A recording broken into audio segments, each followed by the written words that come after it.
Shall we do this? Let's do it. Go Let's for it. start.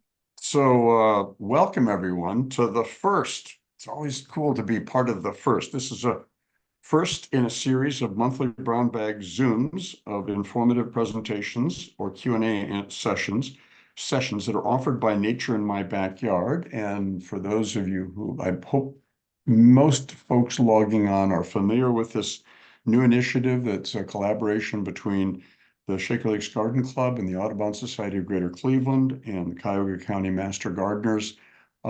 It's an effort to provide resources to anybody on how to take the first step at turning your yard into viable and vital habitat for native flora and fauna, instead of a wasteland of bluegrass and ornamental shrubs from other continents. There's a compelling reason for doing that. The title for this is May Day, May Day. And of course, it is May 1st. It's traditionally May Day, halfway point between the vernal equinox and the summer solstice. But of course, in the world of emergency communication, May Day is a universally recognized distress signal. And certainly there is distress out there with what's happening to our native biodiversity. We'll get into that in a little bit. But this Nature in My Backyard is a series of curated resources that are available at clevelandaudubon.org, and follow the links to Nature in My Backyard. And not to reinvent the wheel or replicate all of the fine work that others do, but one of the features of this is that if somebody is just a little hesitant or they just don't know how to start on identifying what's invasive, what's native, we actually have volunteers that will make site visits and then give you some recommendations of how you can start turning your yard into vital habitat. So we're really excited about this as something that is not being offered by other groups around here. And so this is a niche that we felt that we could fill. And so this is part of that whole series. Not only will there be these monthly presentations, usually on the first Monday of the month this time, but not only will there be presentations such as John's going to do today, but we also will have periodically question and answer sessions so that you can pose your questions to our group, our team, and get advice on things that you can do in your own backyard. So again, go to clevelandaudubon.org and follow the link to Nature in My Backyard. You'll find lots of stuff there, the Zoom links, exact dates of these presentations. It's kind of something that we're very, very excited about. Pilot program, but it's gaining traction and momentum, and we think it's vital. To that end, May Day, International Distress Signal. I think that most folks are aware of the report that came out of Cornell in 2019 about since 1970, we have seen a precipitous decline in overall populations of birds in North America, like to the tune of almost 30%. Almost 3 billion birds have evaporated, particularly birds, grassland species, and forest species. And so we have a real, and you think about that period of time, you know, the Clean Water Act, Clean Air Act, and Endangered Species Act, all of this environmental legislation, which has done tremendous good. And actually some groups of birds like raptors and waterfowl are doing quite well, thank you. But many of our migratory songbirds are not. When you think about it, when you look at the expanse of our suburban areas, and I'm sure John will touch on this, but we've just converted an awful lot of real estate on this planet to things that seem to appeal to us humans, but don't do much for local and native flora and fauna. And so this is something that really is of paramount importance, and I'm sure John will stress that. So we're really excited that for our premiere of this series, that we've got John Barber, who is a remarkable person. You know, he and his partner Peggy are like a dynamic duo of incredibly passionate people that are advocating for native flora and fauna, fighting the good fight against invasive species, and doing that both in their Cleveland Heights yard, but also they're doing it at Lower Lakes, creating a group called the Friends of Lower Lake, which have been removing invasive and restoring native habitat there, all for the benefit of our native flora and fauna. And so, again, leading the good fight, and John is quite the expert as well. I first heard of John when he was down in Baltimore at the USF&G building, where there was a very famous pair of peregrine falcons nesting.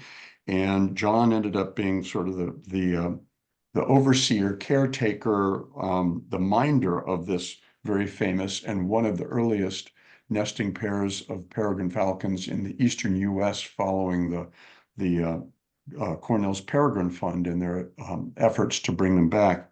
So he's a master bander. He is an ornithologist.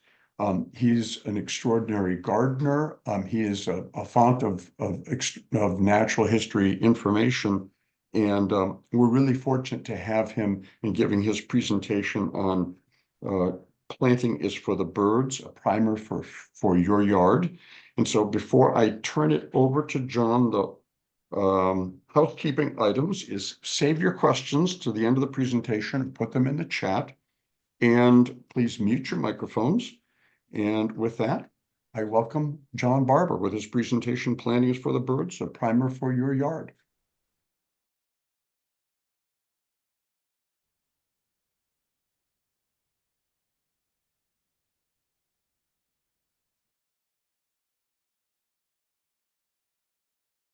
Harvey, thank you so much, and welcome everyone. I'm delighted to be here today. Again, as Harvey said, I'm John Barber. I'm the co-founder of the Friends of Heights Parks, working in Cleveland Heights, and also the co-founder with my partner Peggy of the Friends of Lower Lake, now in our 7th year of doing habitat restoration over at Lower Lake. Harvey gave quite a good introduction to today's talk. He started us down a dark path, and I will follow him on that dark path for only a little while. And then I want to talk about the power that each of us has in our own yards, in our own spaces, in our neighbors' yards, where we can do an awful lot of good, to end on a note of hope, because I have hope.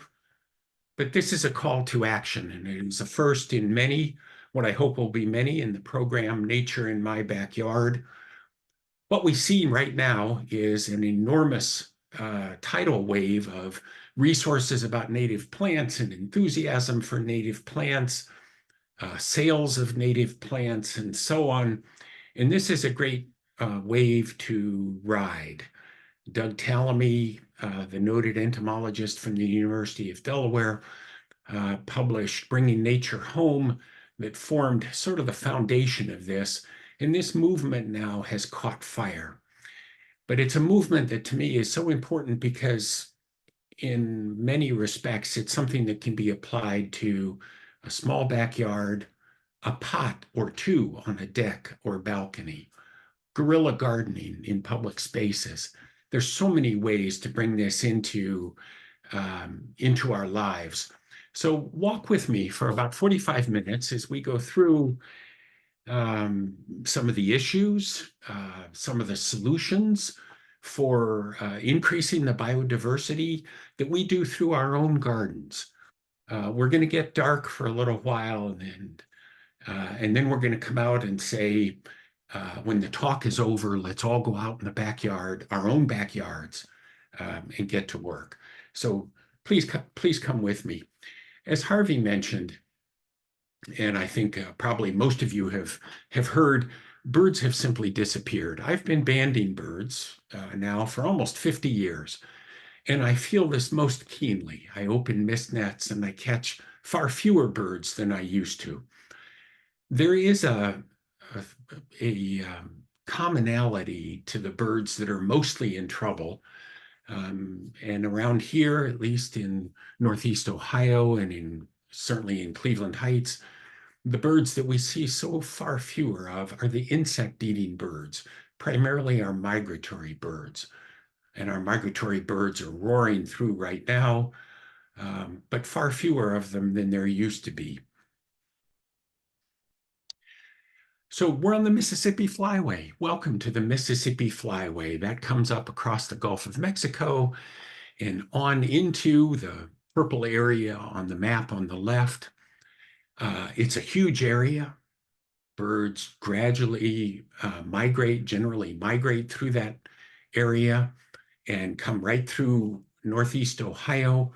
And in the middle of this slide is our street in Cleveland Heights. So for those of you who know Cleveland Heights, you know that the neighborhood was built out in the late 1920s.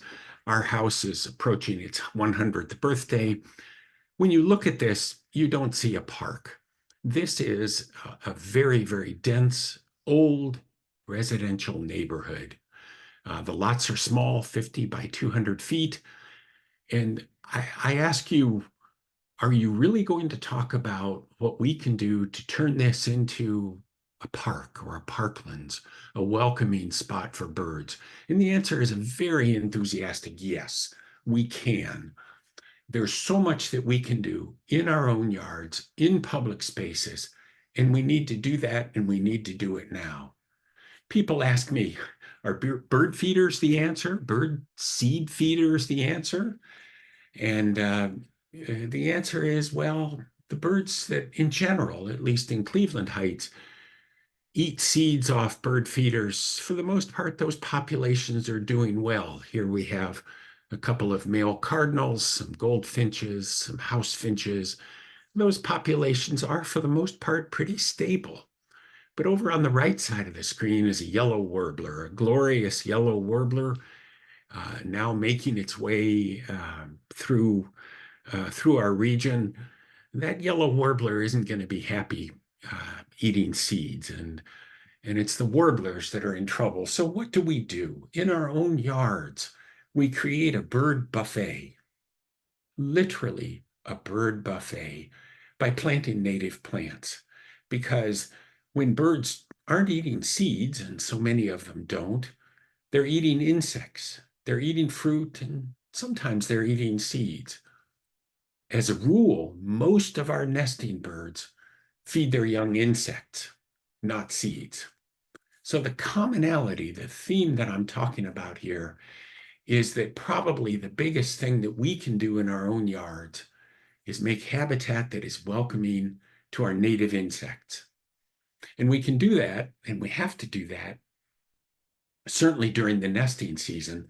But in doing so, we produce great bird habitat year-round for all 4 seasons. And this is the best way that we can support our resident birds and our migrant birds. A woman named Sharon Sorensen back in 2018 published a delightful book, Planting Native to Attract Birds to Your Yard. It's available at our local libraries, and I enthusiastically recommend it. But Sharon Sorensen said, every one of us, every single one of us, wherever we have the opportunity, needs to provide for birds all 4 seasons. Bugs, buds, and shelter in the spring, bugs, nest sites, and nest materials in the summer, bugs, fruit, nutritious berries, and shelter in the autumn, and seeds, berries, and shelter in the winter. Historically, we've looked at our yards as summer bloom time, but I ask you to reconsider and think about what your yards, even what your patios, what your balconies look like in all 4 seasons, because the birds are here, and that's what they're looking for. People ask me, why do you go native? Why are you so emphatic about going native? Well, native plants have evolved for tens of thousands of years with the insects and birds that produce the incredible biodiversity that we can have. And so many of the nursery plants aren't recognized by insects as places to shelter and reproduce. And as a result, native plants are the top match for our native insects and birds.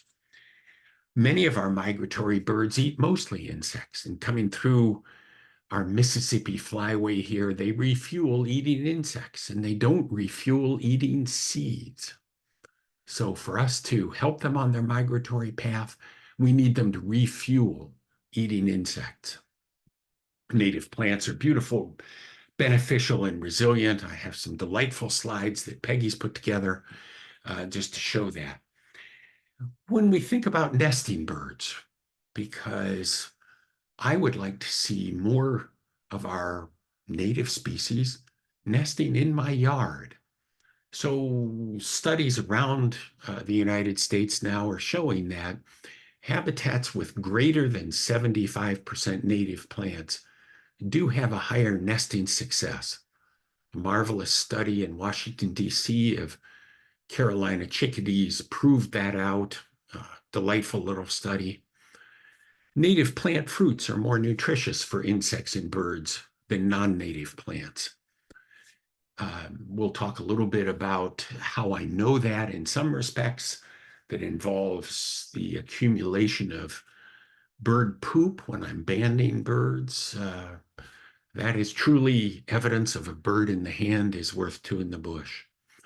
Our native plants, once established, need less maintenance and water than nursery plants, and even we think, we don't know, even with blooming time shifts due to climate change, native plants are our best bet. So Desiree Narango, who was a graduate student of Doug Tallamy, published back in 2020 something that says, okay, well, what are we doing having yards dominated by non-native plants? Barberry and privet and buckthorn and daffodils and forsythia and things like that. What's so bad about that?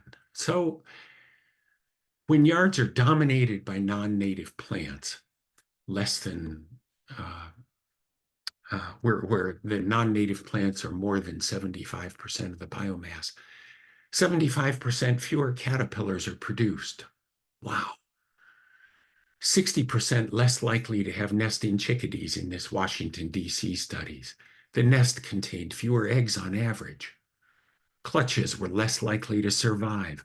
Nests produced fewer fledglings, and maturations was delayed due to nutritional insufficiency.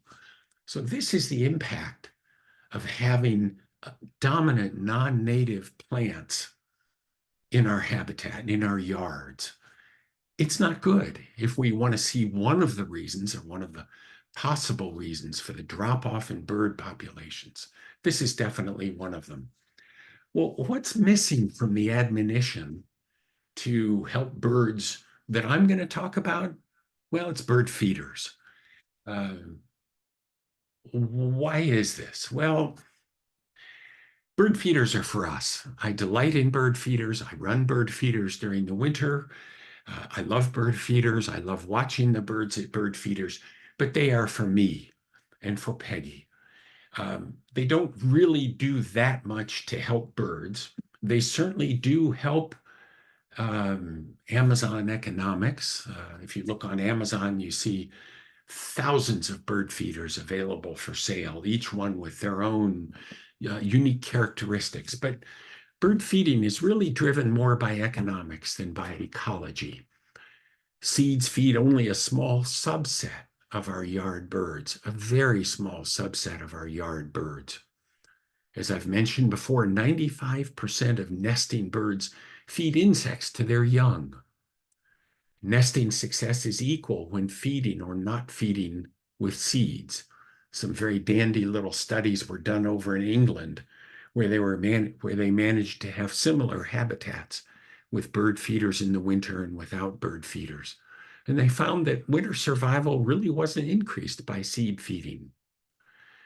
Something that's become of much greater importance to us now is the fact that feeders concentrate birds unnaturally, and they may spread diseases if not properly maintained. Many of you listening to this may have seen house finches with weepy eyes, infected eyes, and that's a bacterial infection that is often spread by seed shells piling up and molding on the ground and feeders that aren't cleaned well. So bird feeders aren't necessarily healthy for birds, particularly if they're not maintained well. Another factor to consider, something that Peggy and I are seeing here on Bradford Road right now, is that we feed sunflower seed all winter. A lot of the birds that we see are red-bellied woodpeckers. We see jays, we see crows. Sometimes in warming spells, the grackles will slip back north. Cowbirds will slip back north. And all of these birds are open cup nest predators. What I mean by that is these are birds that will very happily pull eggs and or nestlings out of open cup nests. Today, here on Bradford Road, an American robin is nesting in a just finished nest on the trellis on the side of our garage. The robins laid one egg a day until there were 4 eggs in the nest. A male grackle managed to pull 2 of those eggs out right after the female robin finished laying, and now there are fierce battles of the male grackle trying to get into the nest to steal those last 2 eggs. So far, knock on wood, they haven't been successful. But I find it interesting that in the winter, we're feeding and helping to support open cup nest predators. And then in the spring, I'm longing for more red-eyed vireos and more blue-gray gnatcatchers to nest around here. But in the meantime, I'm helping support birds that predate on those open cup nesters. So it's an interesting thought. Finally, birdseed and suet and mealworms, which are so readily available now in so many different stores, including even grocery stores, which we'll talk about in a minute, have a large carbon footprint. And that's not good. We need to be sensitive to all of our purchases and say, is what we're doing having an impact, a carbon footprint that we perhaps can avoid? What do I mean by that? Well, for a number of years, I've watched people buy enormous quantities of dried mealworms. And this company, Mealworms by the Pound, you may not be familiar with it, but it is a company that produces enormous quantities of freeze-dried mealworms. You buy them, you put them out in a dish, and according to the company, that is how you attract and keep bluebirds in your yards, not something that we're likely to have here in Cleveland Heights. But down in tiny little print in this 11-pound bag of dried mealworms is made in China. So here we are looking to help a species whose population is, for the most part, pretty stable. Eastern bluebirds are no longer in peril the way they used to be, and they certainly are not at the top of our endangered list. But here we are shipping 11-pound bags of freeze-dried mealworms from China to put out in feeders and probably also supporting more starlings. So think about that. And in addition, Peggy took this picture of a Audubon songbird selection wild bird food at a grocery store and said, you would not believe the ingredients in here. So we looked at this Audubon songbird selection wild bird food. And of course, the fact that it has the Audubon moniker on it means it must be good, of course. And when we looked at the ingredients, it started with sunflower seed. We're good with that. And millet, what a waste. And then all of a sudden, dried papaya, vitamin B12, copper, proteinate, riboflavin. And I ask the people on this call, it feels like the supplement industry is making inroads into bird food, that we need to go to a grocery store and buy bird food that is jacked up with all sorts of supplements, nutritional supplements, to help our birds. No, we don't. We really don't, especially if you think about how can we possibly replace papaya in Northeast Ohio which does not grow naturally here, but it's the fourth most common ingredient in this songbird selection. What are we trying to do here? People ask me, well, what about hummingbirds? Well, yes, of course. I love and adore hummingbirds. I think Robin just saw her first one this morning, May 1st. We know they're here all throughout Northeast Ohio. They're moving in great numbers. And we plant bee balm, we plant trumpet honeysuckle. We have lots of jewelweed that we didn't plant that came in on its own. And the hummingbirds will adore that. But yes, we also do have a hummingbird feeder for us. And we put that hummingbird feeder right within sight of a commonly used window, and we love it. So hummingbird feeders, again, it's for us. But our yard has enough native plants in it to support hummingbirds without the feeders. If you decide that you want to put feeders up, please understand that they need to be looked at as supplemental to native habitat, not replacing native habitat.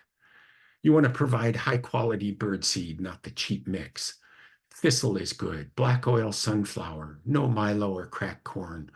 Most importantly, monitor what's feeding on and under your feeders.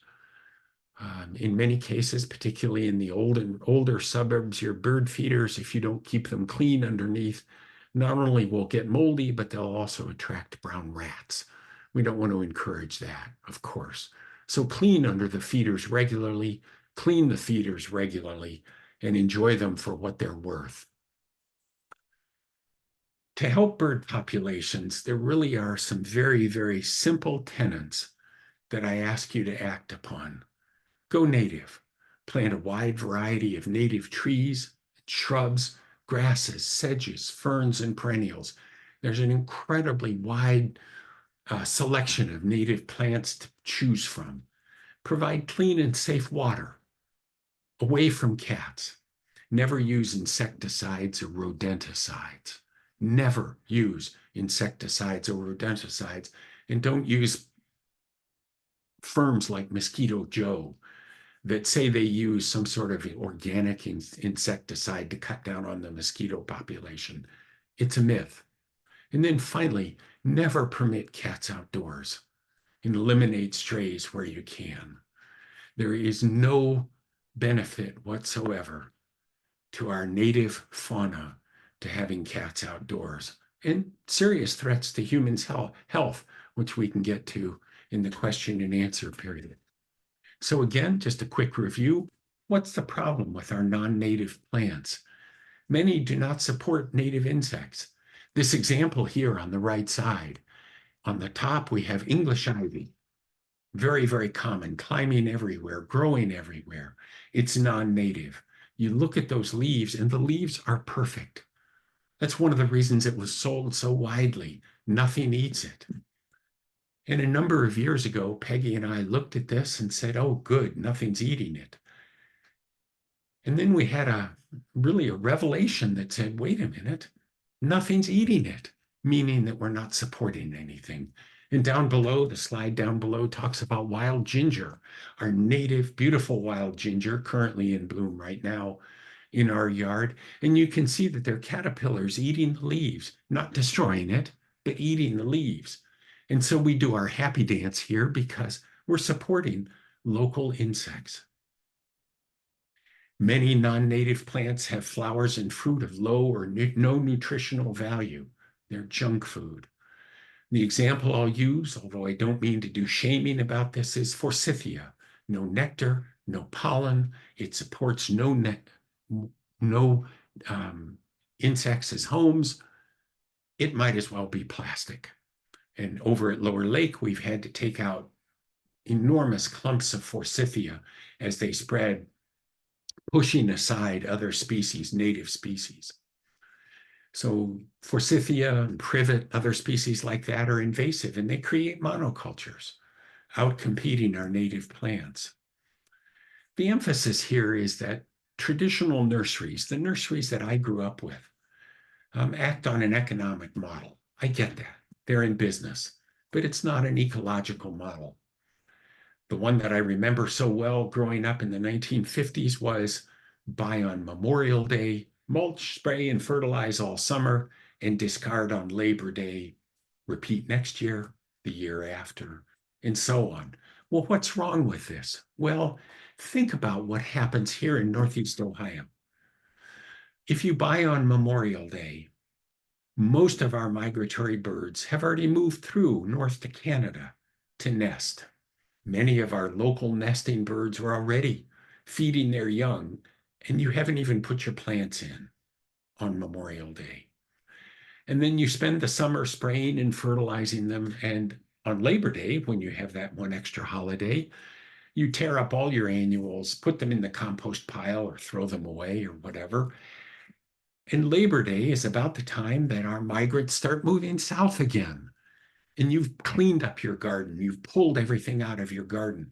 What do our migrants have to eat with this model? Nothing. And so this traditional Memorial Day to Labor Day is really the time to focus on your garden, ignores the ecological model of how Northeast Ohio functions from a biodiversity perspective. Just to hammer this point home a little bit more, the Bird Banding Observatory over at Manomet in Massachusetts did a study asking what are migrating birds, particularly in the fall, feeding on when they come south through Manomet, because there were thoughts that maybe it was just privet and buckthorn and some of the invasives that were feeding migratory birds. But this study of over at Manomet showed that our thrushes in particular, 4 or 5 species of thrushes that migrate through, will seek out and try to find native species. How did they do this study? Well, as a bird bander, makes me laugh. When you're handling a thrush in particular, or a number of other birds, one of their defense mechanisms is to poop. And when they poop, oftentimes, if you're a bird bander, that ends up on your shirt. And you can look at that stain of poop on your shirt and see seeds in it. So the bird banders at Manomet harvested the seeds from their shirts and identified the species that those seeds came from and said, this is a good, relatively independent sampling of what birds are feeding on when they migrate south in the fall. What a fun study. I'm not sure I envy the graduate students that had to analyze those poop stains, but it was everything from black gum to cherries to viburnums to blueberries. All those seeds came out, including some barberry seeds. But this is how we know that migrating birds prefer and are looking for native plants. Let's talk about nesting birds. This is a very busy slide, but in 16 out of 20 bird families that are listed here, and this is a slide that Doug Tallamy lets me use. And there's an awful lot of data here, but in essence, what it's telling us is looking at adult birds feeding their young in these 20 bird families, the dominant kind of insect being fed to their nestlings are insects, and that's the green bar. Again and again and again, the dominant species or the dominant grouping being fed to nestling birds are caterpillars. And some of the other things that are listed on here are dragonflies and grasshoppers and mantises and cockroaches and tree bugs, beetles, caterpillars, flies, and spiders. So down in the bottom right-hand corner, you can see that hummingbirds in particular feed their young a lot of flies. So it's not completely true, but caterpillars for the success of nesting birds is what we're looking for. Which plants host the most caterpillars? intensive studies here, very, very detailed studies. But let's look at native plants, goldenrod, clovers, asters, native strawberries, and sunflowers. Species of insects that produce caterpillars. Goldenrod, 132 species. Clover, 118 species. Sunflowers, 78 species. And pictured here is an aster at 108 species that have been found on aster plants. And then compare that to what's down below of non-native plants. And you can see the incredibly remarkable difference between the number of species that are hosted by non-native plants of marigolds and daffodils, hyacinth and hellebore. And when we think of our yards and our public spaces, and we say, how can we help insects? And how can we help birds? This slide by itself says, take out the daffodils, take out the zinnias, put in the asters, put in the goldenrods. The difference is so dramatic.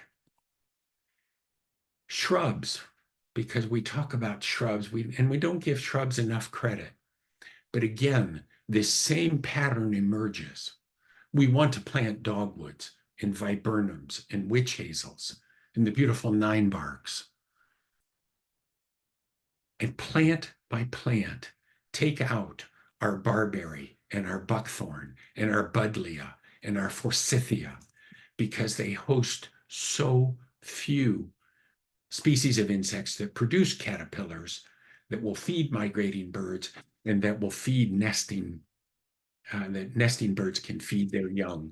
And again, the difference is staggering in how dramatic it is. When we looked at Lower Lake and we saw primarily privet, porcelainberry, buckthorn, and tree of heaven, and forsythia, and we began 7 years ago taking those species out, shrub by shrub, and replacing them with our native dogwoods and our witch hazels and our ninebarks, we know that we will be increasing the biodiversity dramatically by that simple act of removing non-native shrubs and replacing them with natives. What am I asking you to do here? What I'm asking you to do here is reconsider what we ask of our plants. And it's interesting. I do want to refer to a very, very interesting book by Isabella Tree called Wilding. It's an enormous book, but she has been working on a plot of land over in England for many years, rewilding that plot of land. And that in itself is an entire presentation. But one of the things that Isabella Tree said that was so interesting to Peggy and me was that she said that we have, we have traveled around the world to look at dramatic places to go birding and dramatic gardens and butterfly places and things like that. And we never thought of asking more of our own yards, of our own spaces. And we're doing that now. Peggy and I are asking more of our yards. So you look at this slide from Doug Tallamy and you see that historically, it has been dramatically out of balance, where the points on the left have way outweighed the points on the right. So decorative value and screens, the row of shrubs across the front of the house, anchor points, but primarily decorative value was the most important thing that we asked of our plants. But now we collectively need to ask more of our plants and say, what is the value of the food for the food web and for watershed value to stop erosion and pollinator habitat, soil restoration, carbon sequestration, food web value? We need to ask our gardens to be more in balance and our public spaces to be more in balance on this slide than just decorative value.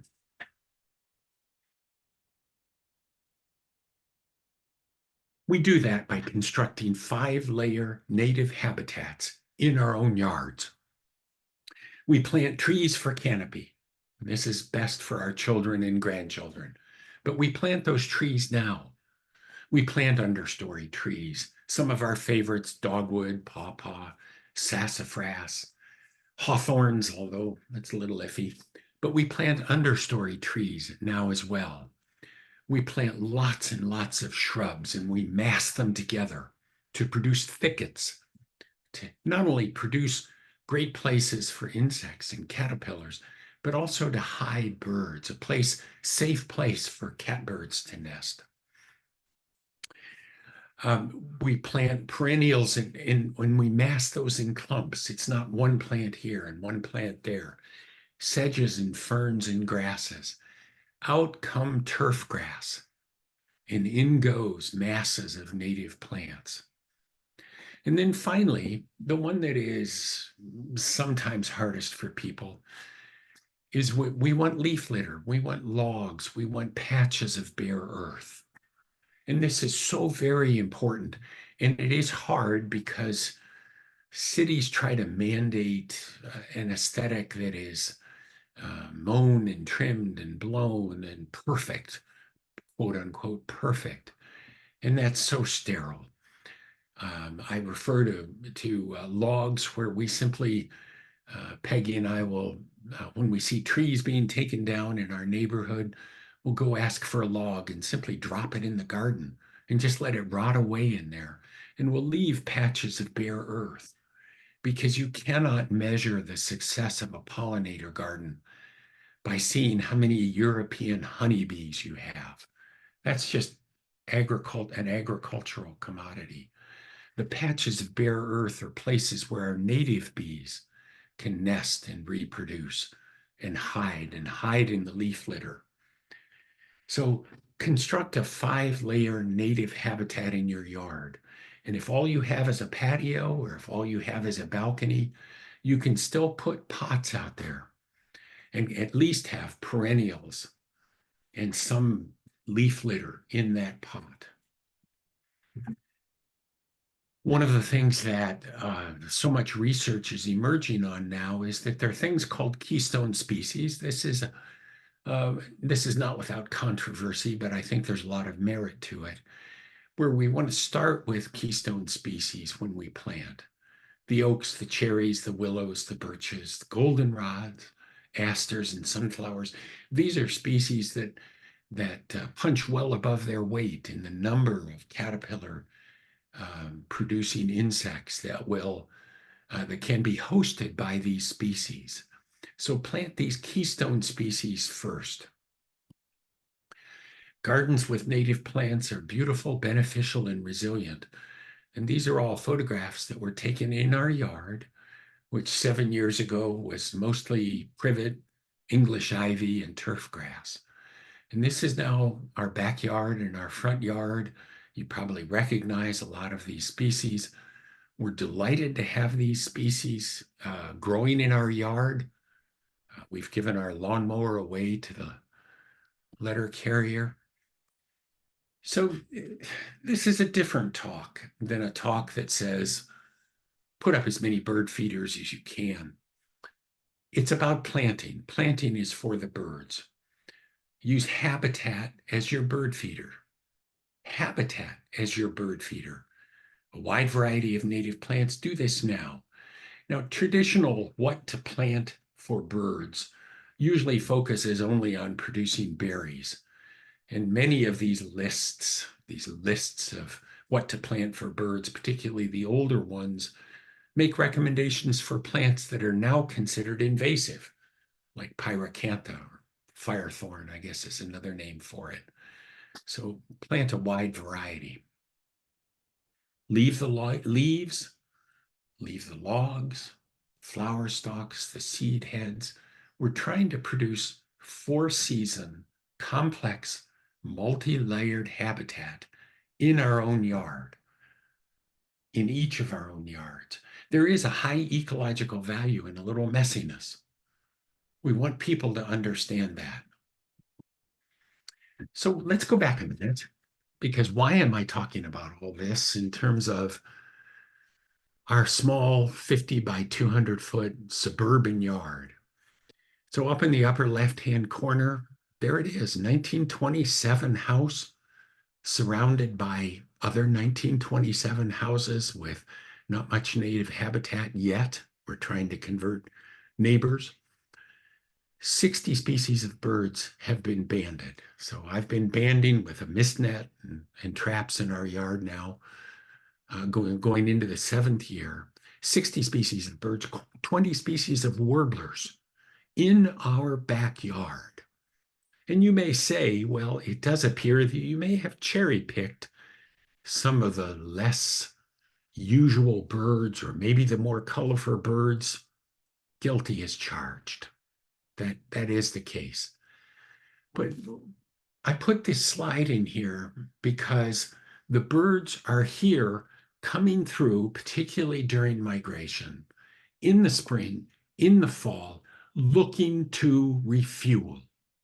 All of these birds on this slide are insect eaters, and they are desperately looking to refuel as they go north in the spring and south in the fall. And what are we feeding them? People, they are here.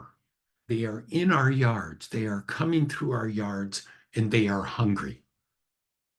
Native plants and shrubs and trees are what we need to be feeding them. So I ask you, please, make bird feeders your last action, not your first. They're for us. Bird feeders are for us. Plant a wide variety of native plants and ensure that you're looking at your yard as a 4-season habitat, so that every season there's cover, there's food, there's water. No insecticides and no rodenticides. Always keep cats indoors, provide clean and safe water, and then look carefully and enjoy birds in your yard. One of the things that is so remarkable about this new program that is emerging now with the help of the Audubon Society of Greater Cleveland and the Shaker Lakes Garden Club is that you can have people who are not only experts in the native plants to put in your yard specifically, but they're also highly opinionated, and they will give you concrete opinions of what you can do no matter how big or how small your yard is. So it's a program that's well worth exploring. I'm going to stop talking now, and I'm happy to answer questions for you. I would like to make sure that everybody is aware that on June 1st, coming up, the Friends of Heights Parks will be sponsoring a 4-vendor native plant sale at the Cleveland Heights Community Center, 10 o'clock in the morning until 3 o'clock in the afternoon. There also is a native plant sale at the Nature Center. There are a number of native plant vendors, suppliers, many of whom are just top-notch, and those are listed on the Audubon Society website as well as ecologicalheights.com. With that, I'm going to stop talking. I ask you to please start small, start now, and let's get our backyards turned into bird habitat. Thank you. Thank you, John. Fabulous program. And what we got our marching orders.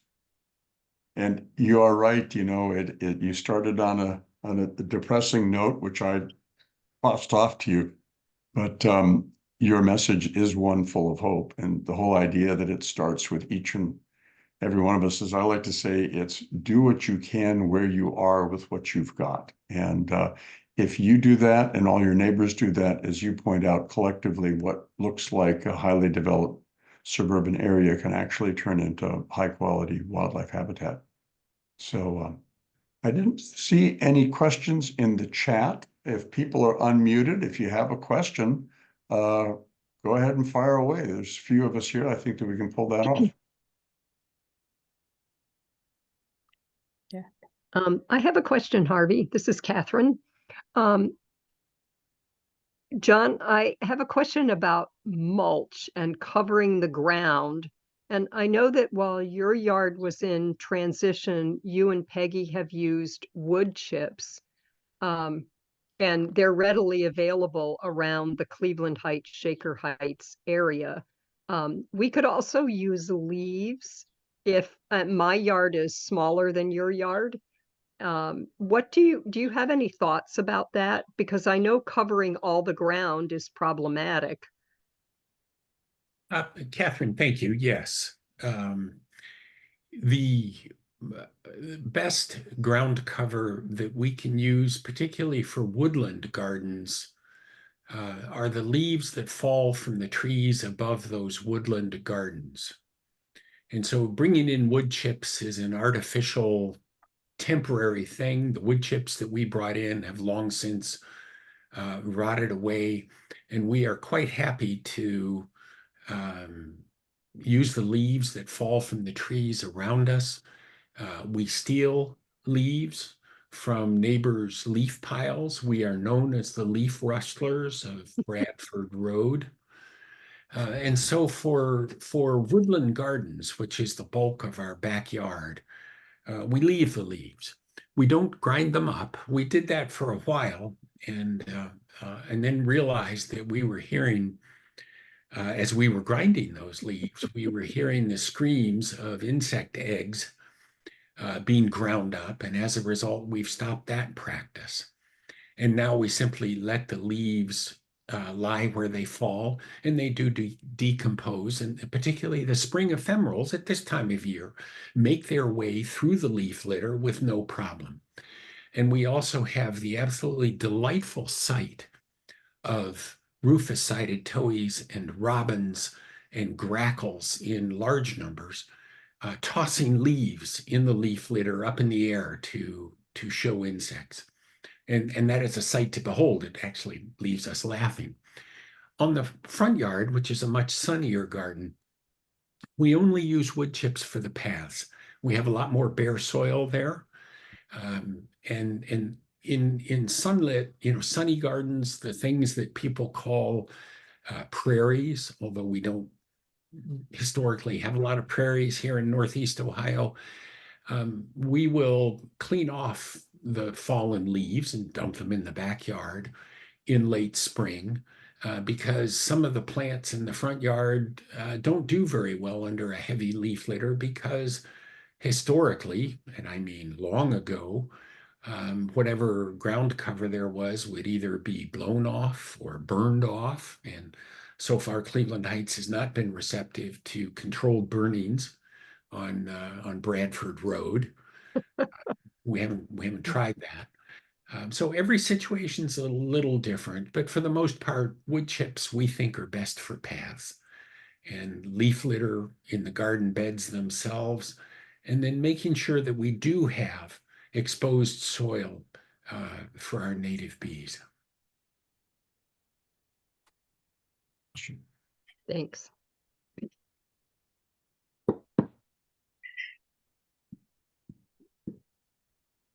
Any other questions for John? Susan? Yeah. Okay. Am I unmuted now? Yes. Yes. This is actually for Josh. So this is always so informative. I've worked with Jane and Robin a little bit. And, last year I did a little thing in my neighborhood for the master gardeners and invited people over to look at my garden. And I talked about my trial and error, mostly error. And, but my neighbors, when I try to engage them, like even between my yard and my next neighbor's yard, I keep trying to tell them to get rid of the privet. I'll even pay for it, but they don't seem interested. Is there any way we could do a talk like in the neighborhoods, like I mean, that's probably a lot of work for you folks, but I think it would be so amazing if they could really see like this talk, or maybe if they could go online and get it. Is that a possibility? The talk will be, correct me if I'm wrong, Jane and Robin, but it is being recorded and will be available on the Nature in My Backyard website. It is And- being recorded. It will be available on the website. We also have been trying to get some informative columns out there. And in fact, just written columns. And I did one on privet just last week. But it's hard to get the opportunity to feed it to people all the time. What Jane and I are hoping to do, and Jane, you can take over after I say this, is with these monthly little question and answer or meeting sessions for Nature in My Backyard online, to put together a number of small chats for those that do specifically address something that's going on in people's gardens at the season. Privet, Privet is there all the time, but Privet is really having its moment right now. It starts right about the 1st of April. When you drive around Northeast Ohio, all you see is this lovely understory level between 3 and 10 feet tall, usually, of just spreading masses of green before any of the leaves on the trees have come out. It's all privet, because privet leaves out before our native plants.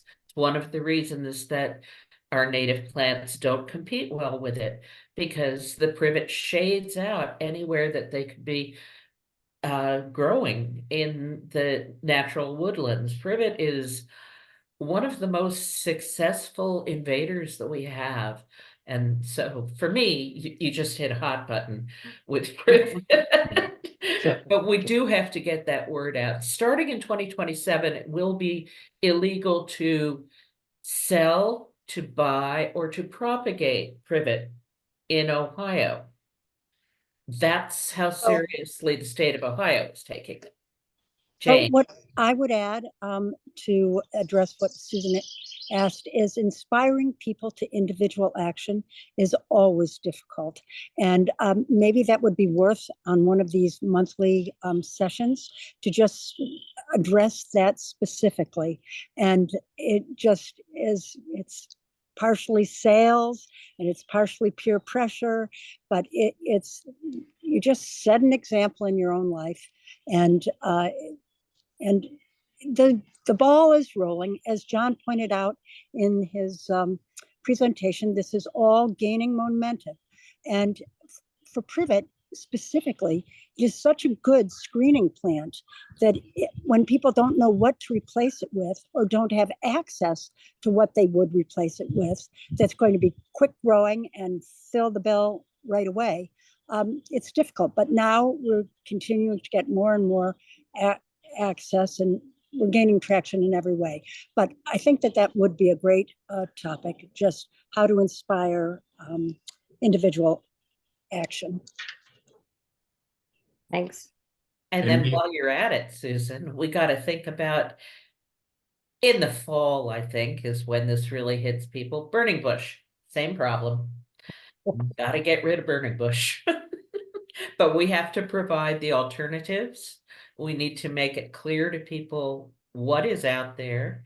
We need to make it clear to our resources for purchasing plants that they need to have these alternatives available.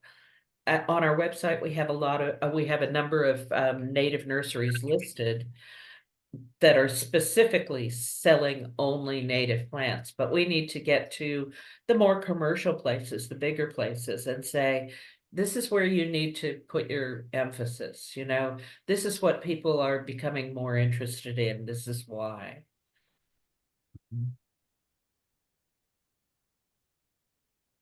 Jane, are you seeing on Bradford Road or just around you there in Cleveland Heights, are you seeing more examples of folks that are embracing this philosophy as you and Peggy have? Yes, we are, Harvey, but of course not as much as we'd like, and not as quickly as we'd like. I did want to add, based on Susan's question, that the house next door to us, on one side of us, is abandoned, and we have moved into that yard, taking out buckthorn and privet and Japanese bush honeysuckle and replacing it with native shrubs, even though we have no idea what's going to happen to that house. which we think is taking guerrilla gardening to another step. But Harvey, in answer to your question, we have the Heights Native Pollinator Path.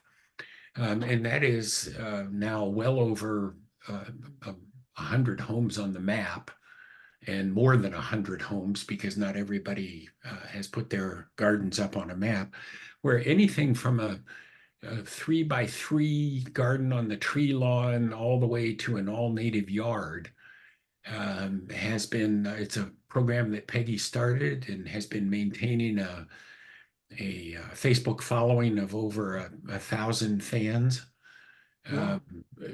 Taking up non-native plants, taking up grass, and putting in pollinator patches of native plants with a very, very robust discussion on how big and what can be planted and how to take care of and what people are seeing. And this is something that both on public property and private property is very clearly spreading around the Heights.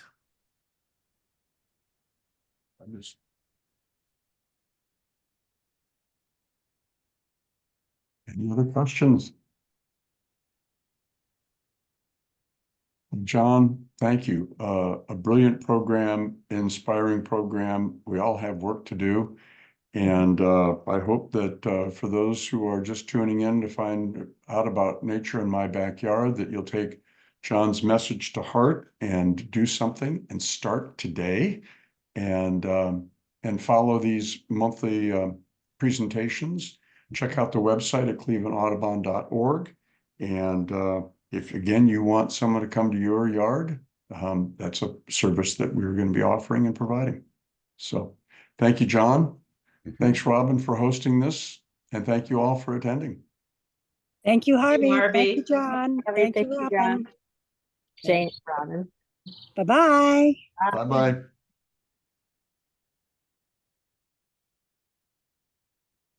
Mm.